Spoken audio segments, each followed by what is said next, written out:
ছাত্র জনতার আন্দোলনে গণহত্যা, 16 বছরের শাসনামলে গুম, খুন এবং অর্থ পাচারের অভিযোগের মামলায় স্বৈরাচার পলাতক শেখ হাসিনার বিরুদ্ধে আদালত গ্রেপ্তারি পরোয়ানা জারি করলে ভারত বাংলাদেশ বন্দি বিনিময় চুক্তি অনুযায়ী তাকে ফেরত দিতে হবে। ভারতীয় গণমাধ্যম দ্য ইন্ডিয়ান এক্সপ্রেস আজ মঙ্গলবার 20 আগস্ট এক প্রতিবেদনে এমনটা জানিয়েছে।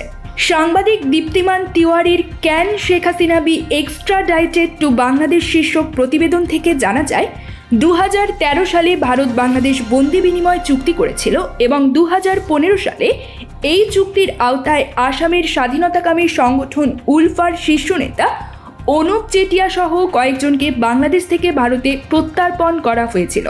চুক্তিতে বলা হয়েছে, ন্যূনতম 1 বছরের সাজা হতে পারে এমন মামলায় আদালত গ্রেপ্তারি পরোয়ানা জারি করলেই ভারত বা বাংলাদেশকে পলাতক বন্দি হস্তান্তর করতে হবে। যদি অপরাধ রাজনৈতিক হয়, প্রত্যর্পণ প্রত্যাখ্যান করা যেতে পারে।